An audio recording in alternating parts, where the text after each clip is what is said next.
Nah, nigga, you'll get my shit. Hang on. Get my shit. I'll let him talk to her. You come on over here. I ain't What's leaving happening? this bitch until I get my shit. A pair of jeans. That's all this was supposed to be about. But in less than 15 minutes, this situation explodes into resisting arrest, felonious assault, and an officer with his gun drawn. Yes, you just picked up a charge, dude. Okay, bro. Felonious assault. The craziest part? The man had multiple chances to just drive away. No charges, no arrest, no problem. But he made one bad choice after another until there was no way out. So you just want to, what are you wanting to get? My jeans. Today, we're watching how a simple property dispute turned into a felony case with probation violations, GPS monitoring, and a criminal record, all because someone couldn't control their ego for 5 minutes. He goes home and stuff, he will find his jeans. There's 2 pair of jeans. They're not here in my home. Our story begins on what seems like a routine call. Police arrive at a duplex after receiving reports about a dispute. But this isn't your typical domestic issue. Michael is outside, demanding his belongings, specifically his jeans. Yes, you heard that right, jeans. Hi there. Not too much. I went upstairs. Nah, nigga, you'll get my shit. Hang on. Get my shit. I'll let him talk to her. You come on over here. Right from the start, you can hear the aggression in Michael's voice. He's not happy, and he's making sure everyone knows it. The officers try to stay calm and figure out what's going on. One officer approaches and asks for his name. So hang on a minute, my man. What's your name? Michael. Michael, do you live here? Yeah, over there, yeah. Over where? Where that red Kia. Not this, I know. So it's a duplex. Yeah. Right, okay. So you live there and you want to pick up your... So Michael lives next door in this duplex situation. He's at his ex-fiance's grandmother's house, trying to get his stuff. Sounds simple enough, right? But here's where it gets complicated. Michael's name isn't on the lease. He doesn't technically have the right to just walk in. Well, my Big name's not on nothing. Not on the lease, but All I've right, been here. she's just waiting for you. And she ain't nothing. She's my fiance's grandma. Okay, so she has something there though, right? So she lives here? The grandmother comes out and tells the officers that she already gave Michael his jeans. She even went upstairs, gathered them, and showed him everything. But Michael insists there's more. He claims he's missing 3 or 4 pairs of expensive jeans. Couple pair, like 3. I took all the jeans, and I'll take you upstairs to my granddaughter's Okay, room. I don't need to go up there, but go ahead. You took all the jeans. Brought him down here and showed him what jeans was here. Okay. If he goes home, because he's so high right now, and stuff, he will find his jeans. There's Okay. 2 pair of jeans. They're not here in my home. That's what he came here for, is 2 pairs of jeans. Now, left. Okay. Now, the grandmother makes an interesting observation. She says Michael is acting high, and that if he just went home, he'd probably find his jeans there. This is a crucial detail because it suggests Michael might not be thinking clearly. His judgment could be impaired, which explains why he's so fixated on something so minor.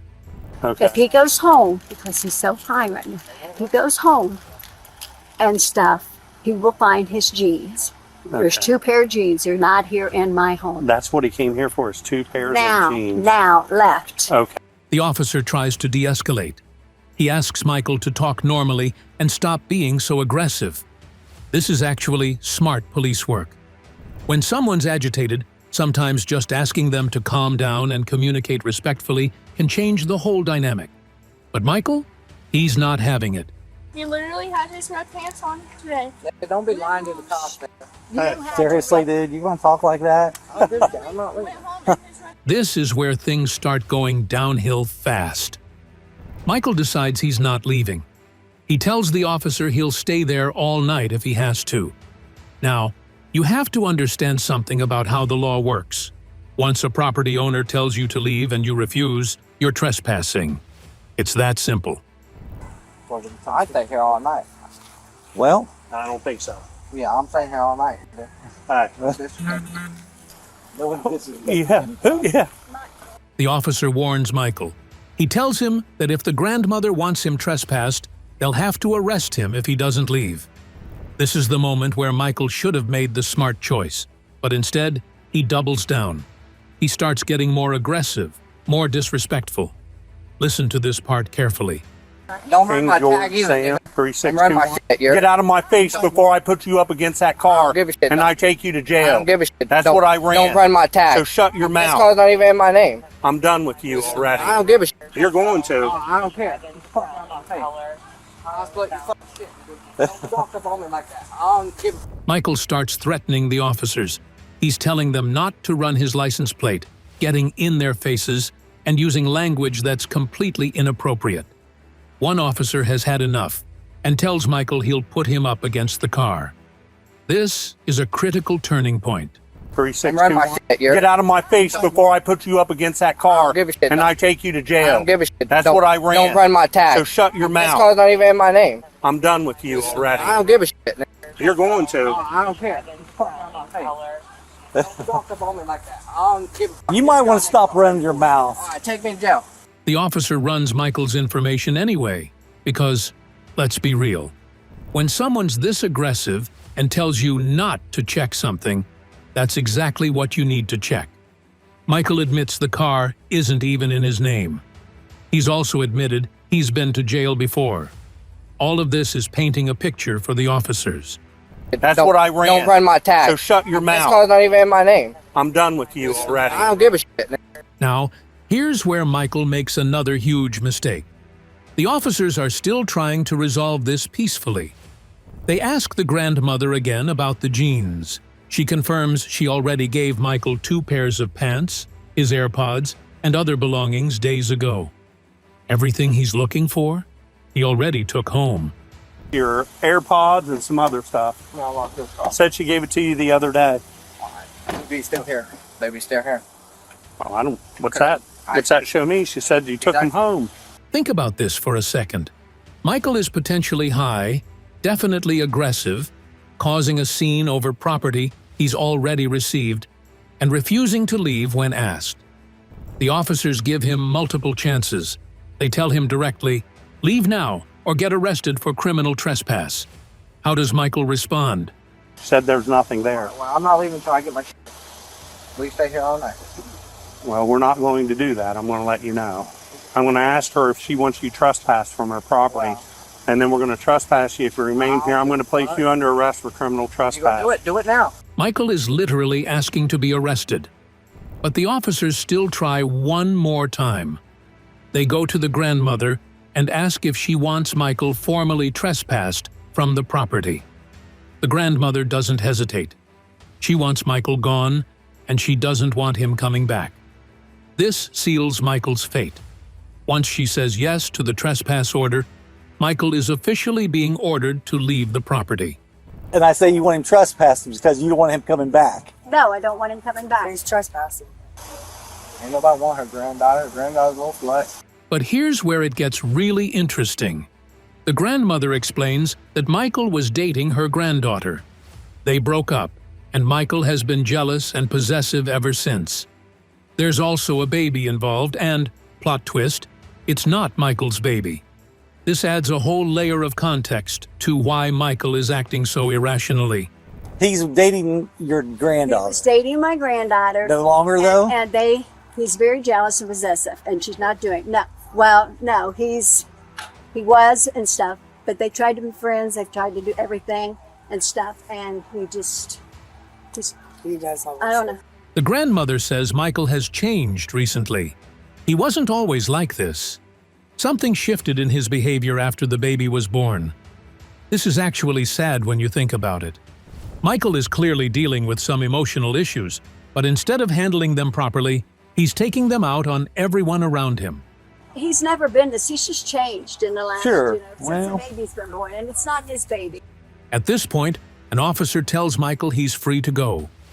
This is his last chance. All he has to do is get in the car and drive away. No arrest, no charges, just leave. Does he take it? Of course not.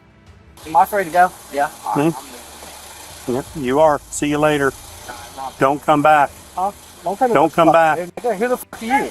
You're going to be trespassed. Michael gets back in the car, but continues running his mouth. The officers discuss whether he actually has a valid driver's license. And guess what? Michael volunteers the information that his license is suspended. He literally tells the cops he can't legally drive. No, my driver's license suspended. If you bring my tag, Well, no. you ain't driving anywhere. Now think about the irony here. Michael told the officers earlier not to run his information. Why? Because he knew his license was suspended. And instead of just leaving quietly while he still could, he announces it to everyone. The officers confirm it, and Michael actually laughs about it like it's funny. Exactly. Okay. There it is. Oh, Exactly. you got me. But Michael still won't leave. He's been trespassed, he has a suspended license, and he's sitting in a car that's not registered in his name. The officers tell him again, "Leave the property." Michael refuses. He says he's not leaving until he gets his jeans. The jeans that, remember, he already took home days ago. You're trespassing from here. I ain't leaving. No, not until I get my jeans. He says there's Not until I get my jeans. Nigga. Hey, I'll get you more. No, nigga, I paid $160 a pair for them, nigga. The officers have no choice now. They call for backup because they know this is about to get physical. Michael has shown he's not going to comply, and with his aggressive behavior, they need to be prepared. The officers ask the woman in the car if Michael is leaving. She says she's trying to get him to go. Are you leaving? Are you leaving? 1287. Oh, really? This is the moment. The officers approach the car and tell Michael he's under arrest. He needs to step out of the vehicle. And here's where everything explodes. Michael refuses. The officers try to open the door, but Michael won't cooperate. All right, step out of the car. You're under arrest. No, I ain't on the Step out of the car. You're under arrest. break. I'll snap this window off. You're under arrest. Get outside the car. Break the fucking shit, nigga. Do it. Get outside the car. Ma'am, unlock the Nigga, door. do it. Ma'am, unlock the car door. Listen to what happens next. The officers are trying to get Michael out of the car. They tell the woman to unlock the doors. There's shouting, confusion, and then Michael tries to drive away with an officer partially in the vehicle. Get outside the car. Ma'am, unlock the Nigga, door. do it. Ma'am, unlock the car door. Watch out, Jeff. Hey, I will fucking... Okay. I'm telling you right now. Show me your fucking hand. Now! Show me your fucking hand. Get out of the car! All right, nigga. Fuck. That's permanent. We got somebody resisting. This is incredibly dangerous. An officer is caught between the car door and the vehicle, and Michael attempts to reverse. This isn't just resisting arrest anymore. This is potentially felonious assault. The officer draws his firearm because Michael is now using the vehicle as a weapon. Watch out, Jeff. Hey, I will fucking... Okay. I'm telling you right now. Show me your fucking hand. Now! Show me your fucking hand. Get out of the car! As they're handcuffing Michael, he's still talking. He's complaining, making excuses, and not taking any responsibility for his actions. The officers radioed in that they have the suspect detained, and that one officer was caught in the door during the incident. Hey, We now have that 73 detained. I'm not even. Once we were pulling him out of the vehicle, 487 was in between the door. Michael keeps saying he's not resisting, but the evidence shows otherwise.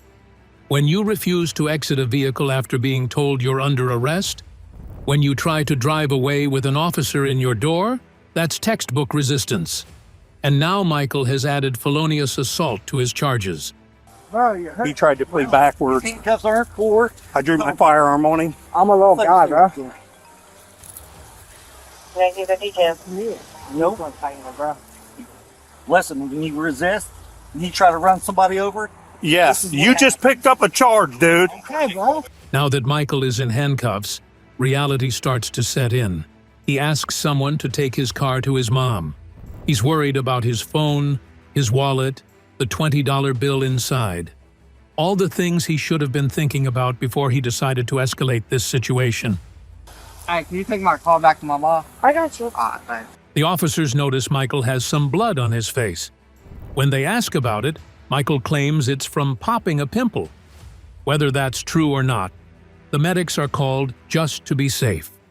standard procedure when there's any injury during an arrest. Blood. Got a little blood on You know what that that blood's for? Am I allowed to I'm take his wallet popping my pimple. I ain't after worried you about take that his blood. ID? Dipped in. But here's where things get even more interesting. As the officers search the vehicle, they find something. A BB gun that looks like a real firearm. Now, BB guns aren't illegal, but when you're being this aggressive with police, and you have something that looks like a weapon in your car, it explains why the officers were so cautious. That's a BB gun. It is. Yep. Hey, if he has something in there, make sure we're taking pictures of it. Yep. Is it cool if I sit up though? 1287. No, lay there. Okay. Lay there. Good. Don't get small on me, nigga. 'Cause I'm in handcuffs. Take that I vest know. off. I know you. Take that vest off. Take it off. Hey, listen. Take it off. You It's over. I'm not worried about you. I ain't worried about you, nigga. Okay. I didn't cry, nigga. Just be I got beat advised. up by And bigger search dudes than incident you, nigga. arrest. Fuck. There was looks like an imitation 37 that he could have had that's not access to. invitation, nigga. That's the fucking BB gun. Michael argues with the officers about the gun, saying it's obviously a BB gun if you look at it closely. But here's the thing. In the heat of the moment, officers don't have time to closely inspect whether a gun is real or fake. They have to assume it's real for their own safety. That's why realistic-looking BB guns can be so dangerous in situations like this. That he could have had That's not access to. invitation, nigga. That's the fucking BB gun. Goofy nigga. It doesn't have any markings on it. Yes, That's it does. a BB If gun. you look on it, nigga, Oh, I'm supposed to see it right off the bat? you can see the metal fucking thing inside. Okay. That What? motherfucker's this small. When How you're the getting ready to run for an officer? fuck 22 is bigger than that. Dude, you got You bigger. don't know no fucking guns. Even handcuffed and detained, Michael continues to be disrespectful. He's not showing any remorse, any understanding of how badly he messed up. He's still running his mouth, still acting tough. The officers largely ignore him at this point. They've heard it all before. Okay, exactly. You don't scare me, nigga. Okay.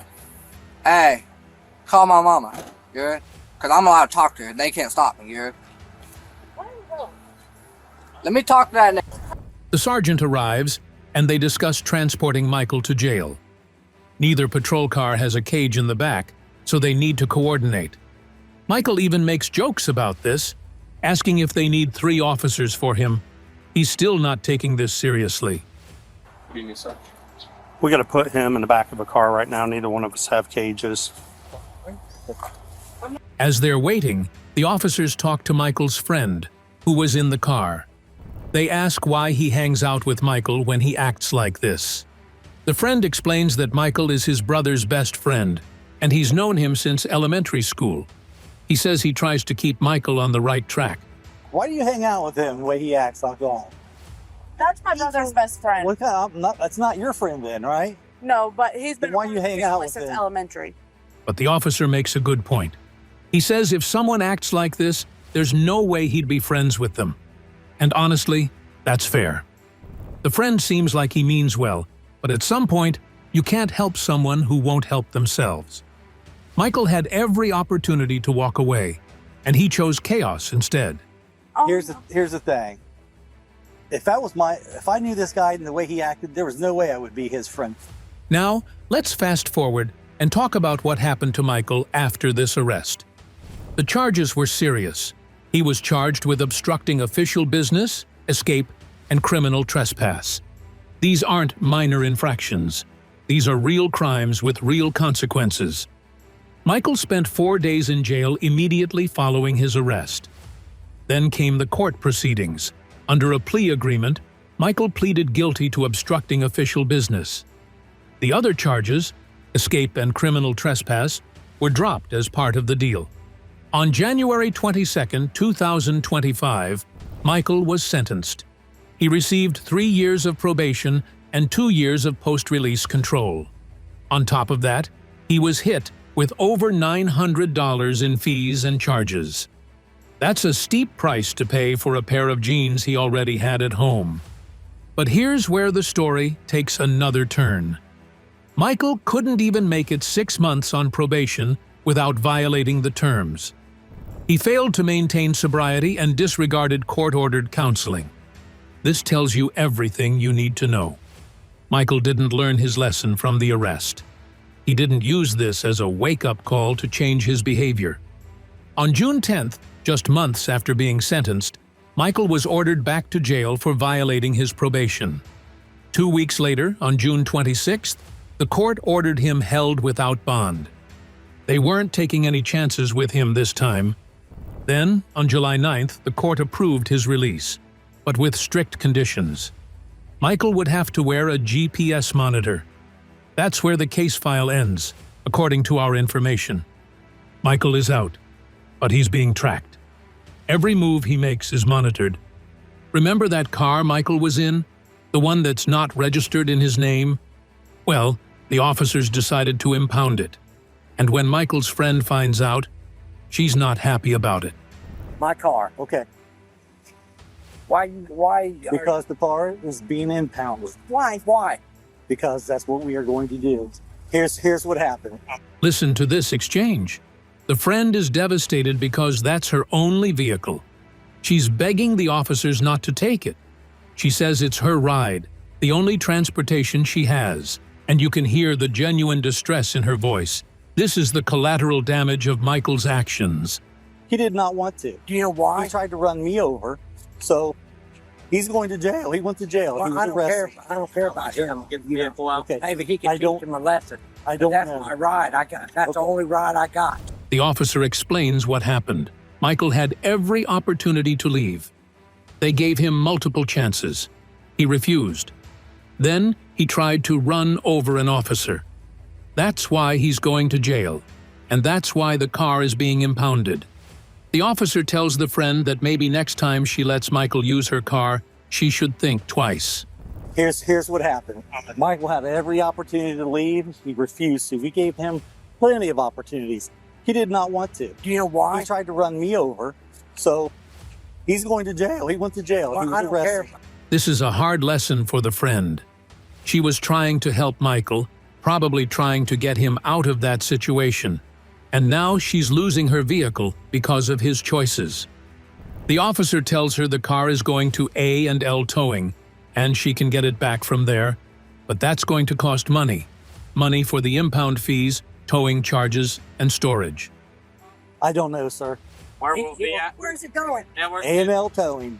A&L Towing? Yep. All right, I'll call Frank. Call Frank. Call Frank. The friend is understandably upset. She calls it unfair, and in a way, it is for her. She didn't do anything wrong, but the law doesn't care about whose name is on the registration when a crime is committed using that vehicle. Michael used her car in the commission of a crime, specifically trying to flee with an officer caught in the door. That makes the vehicle evidence and subject to impoundment. That's confused. Well, I'm not You here. know it. We're not going to argue about it I'm either. not arguing with you. I'm just telling you. Confused. Okay. You can go ahead and leave too. You know. Do you think Michael got what he deserved, or was the system too harsh on him? Do you think he'll ever turn his life around? Let us know in the comments, and if you haven't already, subscribe to the channel and turn on notifications because we break down police encounters like this every single week.